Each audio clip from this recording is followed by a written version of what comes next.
Welcome to Namaste Today, a healthy way to start your day. I'm your host, Sensei Christopher Witecki, psychic astrologer, and Sensei to Serious Joy. This audio blogcast is for Wednesday, January 11th, 2017. Welcome, my soul family, and Namaste. It's going to be a sunny day, but a moody day. That's because we're on countdown to a full moon. And not just any old full moon, a full moon in Cancer, the sign of the moon. That means lots of quantum emotions going on, and how you go to bed feeling, I argue, will determine your breakdown or breakthrough potential in the next 24 hours. We'll talk about that in the zodiac weather. And since there's a party in Pisces going on right now, I thought I would share for your tea time some psychic tips and tricks to connecting to your guides. But before we do, let's take a look at today's mood and your zodiac weather. This zodiac weather is for Wednesday, January 11th, 2017. And for the global Earth consciousness, I predict sunny with a chance of some real moodiness today. I think everyone's going to be a little bit touchy because we have a full moon growing. On top of that, Mercury's at step 29, the tested degree. So thoughts and emotions are tested today, but there's a party in Pisces that might save the day. Let's take a look at the planets. Well, as we start the day, step 21, when it starts to get fun, is the ruling degree. And for most of today, you'll be opening up to new possibilities. We turned step 21 yesterday. In fact, by tonight, step 22 will be the ruling degree. And at that point, we have quantum opportunity. In simple form, what you feel tonight when you fall asleep will law of attract a similar feeling. So be very conscientious as you go to bed. What you feel is what will come. But in the next 24 hours, what will come is a split of feeling one way and now feeling another. In fact, I'm predicting this full moon, which will apex tomorrow on Thursday, will reach an emotional new conclusion in your life. You might end up feeling different about something, and you might end up going in a whole new direction. There's a lot of quantum energy, which I described in my weekly Namaste Today. Go take a watch if you want a deeper explanation. But tonight and today leading up to tonight is setting up the emotional launching point for this transformation. So be careful and nurture yourself. Now your mind might be tested of belief as well. Mercury is at step 29, Sagittarius. This is the highest and most tested degree of any transit, of any sign. But step 29, Sagittarius, means our mind is being tested on what we believe. So part of you might be tempted to throw everything up, throw in the towel, and give up on everything. Be careful, ask your feelings if that's what you should do, because the mind certainly does want to give up, at least for the next 36 hours. It's not you, it's just the edge of belief. And speaking of belief, Jupiter moves to step 22 Libra today, which is where it will be for the quantum full moon. In fact, Jupiter will be at step 22 Libra between January 10th and January 27th. What that means is, between now and the 27th, you will be having some sort of major breakthrough with the relationship to yourself. In other words, how you feel about yourself. Now, because it's so high up, it may be a relationship to a person that triggers you to feel differently about yourself. But Jupiter at 22 is kind of like there's no turning back after you leave Kansas and you're in Oz. Once you feel differently about yourself, things will shift forever. So in the next 2 weeks, be prepared. Things are going to shift. There's going to be a new deal in your life. Now, for those who are watched over by my personal Sensei service, today for your 3 o'clock eye candy, I'll be telling you where your new deal is with Jupiter at 22. Then lastly, there is a party in Pisces going on. By party, I mean Venus, Neptune, Mars, and Chiron. It is a quadruple stellium.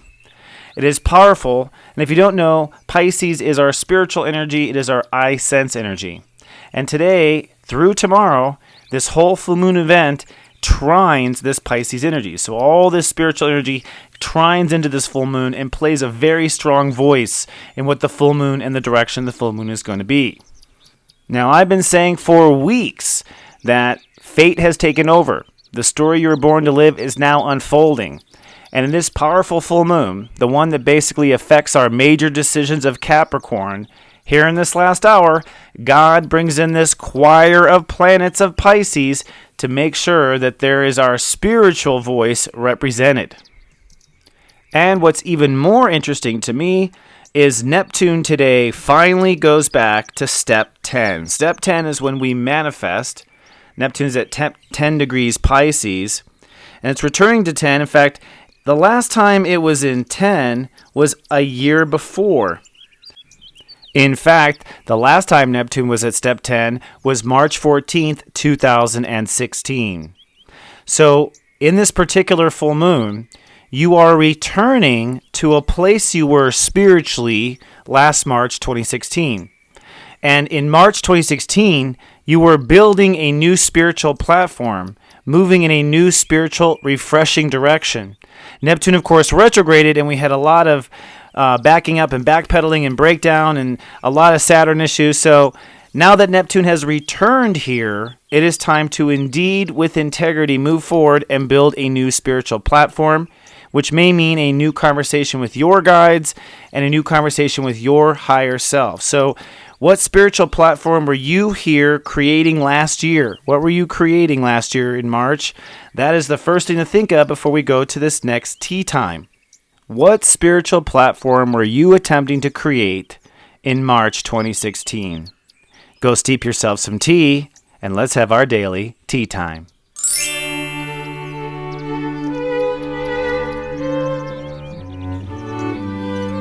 Hello, my friend, and welcome to our daily tea time. Today's tea time topic is psychic tips and tricks.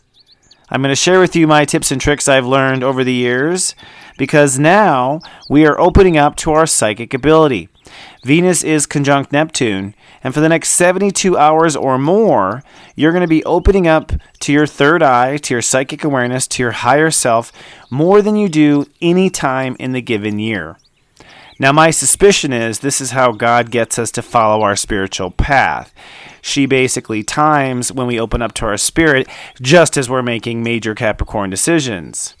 At the same time, Mars is conjuncting Chiron, which means we're now moving forward with healings of our past life. Past lives where we had resentments to God, or past lives where we didn't listen to our psychic information, or any kind of past life wound. And what that does is, by clearing and healing our past life stuff, we're free to read things as they are. We're not projecting our subconscious issues. So when you look at those two events, that party in Pisces from Venus to Chiron, you realize, or at least I realize, we are opening up to our third eye and psychic vision, and we are truly over the past and ready to make the future. So that said, I want to give you some tips and tricks to talking to your higher self, things I have learned to understand psychic awareness better. Tip number 1, it's been my experience, you must sign into God once a day. And that's really what it is. Just like you sign into Facebook, you got to sign into God. If you don't sign into God, you won't get instant messages from Spirit. And if you don't take the time and space to sign in, you won't feel protected during the day. Of course, you will be protected, but you won't feel protected. Also, if you don't sign in, you won't know for sure that a psychic buzz or information that comes in is really valid. When you take the time and space to connect to Spirit, it's kind of like saying, knock, knock.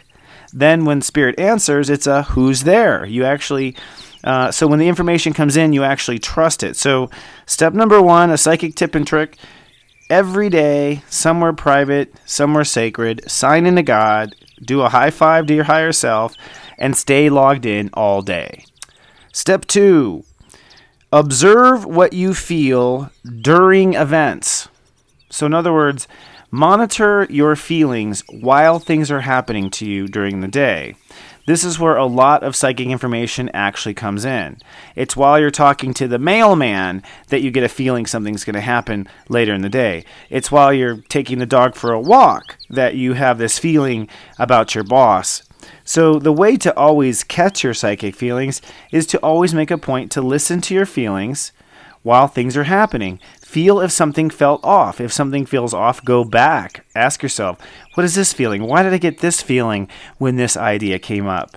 And as soon as you ask that question or whatever, you will get deeper on the topic. So observe what you feel during your daily events. Step 3. When information actually comes in the door, when you get an intuition, when your guides talk to you, when you have an inspiration, ask questions. First of all, when you are inspired or information comes in, your guides have connected to you in that moment. There's no better time than that moment to ask a question. And I would make it a common practice to ask questions. So I get the feeling that I'm supposed to be there in March. So right away you ask a question like, should I be there March 1st or should I be there March 15th? It doesn't really matter what question you ask your higher self or where this information comes. It matters that you start a conversation. And I would argue that during some event in the next 24 hours, you will get an answer from your guides to that question. Step number 4. With big things in your life, I mean really big things like should I keep this job, should I move to another town, should I stay with my current partner, these big things that your heart is close to. The trick of the trade, in my opinion, is to ask yourself once a day for several days. So for several days, you take that psychic temperature and go, what am I picking up? What's the answer? Should I or shouldn't I? Should I or shouldn't I? And really kind of get a collective sum. That's how I approach the big things. I never, on a big thing, go with just one answer one time. And there comes a point when it's pretty clear that I'm getting a yes, or a no, that I take it seriously and I honor it and I don't argue with those answers that come up. Now, step number 5 is to ask your psychic self something every day. So we talked about very early on, you got to sign into God once a day. You got to actually flex your arm, your psychic arm, every day by asking questions and seeing if the results come true or not. So I call this the yes or no game. Now, I actually get a lot of practice every day just from doing readings, and it counts. But there's days I'm off as well, and I have enough problems in my life, thank God, right? To actually have things to ask about all the time. But by asking every day and making a habit to ask yourself a question or ask your guides for an answer, particularly an answer that's like yes or no, and you'll get an answer really quickly, like, am I gonna hear from my mom this week? Yes or no? No. Okay. Let's see if it happens. So by asking something every day, you kind of stay in the practice and you start to develop your spidey senses. You start to develop what a yes really feels like and a no really feels like. And over time, you're going to find that you get more than a yes or no. You get a reason or a cause or a quick scene in your head or a smell, or more information will come. So step number 5, ask your psychic side something every day. And my 6th and final tip for psychic tips and tricks is to have the courage to act on the knowledge. In fact, I think that's what separates one level of a psychic to another level. You have one level of a psychic who's always picking up on things, but they don't actually use that knowledge in their life. They don't listen to their guides and follow through with the information. They just observe and never go past that. I think what kind of separates the men from the boys or the girls from the women is when you get the answer, you honor it, and you plan your life according to it. Now, it takes you practicing these other 5 steps to have a lot of genuine trust in your psychic side. But when you start to get trust, when you start to be right all the time, then go ahead and make the call. For instance, if someone's wants you to go out on a Thursday or something and you keep getting this instinct that you shouldn't go, don't go. Okay? You don't need to find out why not. Just don't go. Put your courage in what your psychic side says. See what happens. And you'll see your friend will come back and be like, oh my God, they ended up shutting the place down and was crazy or whatever. And you'll find out exactly why you were told not to go. So, until you begin to exercise and have the courage to follow through with what your psychic side says, that's what separates you from being beginner to connection to really proficient, what I call being proficient. And I think in this new age of Aquarius, we're all going to end up being masters. We are awakening in this generation into these really abilities and senses that have been here all along. We just, as humans, have not paid attention. And now, with Neptune where it is and Chiron where it is, we are ready to move higher up in our spiritual vibration. And I hope these tips and tricks will help you, my friend. Speaking of tips and tricks, if you want a little help with your sun sign, I have my audio Megascope monthly reports for sale. These are MP3s, 20 minutes or longer in each of the 12 signs. And if you don't know, you have two stories always, your sun sign and your rising sign. So I've actually recorded these so they kind of go along with both. More information is at seriousjoy.tv, the Megascopes. You can purchase and download today. Well, my friend, remember, how you go to bed tonight and how you go to bed feeling will have a huge determination of how slick this quantum full moon goes. So treat yourself nicely, tuck yourself in, and love yourself so you can get the best out of the next day. Remember that I appreciate you and I love you. And until next time, live, love, be.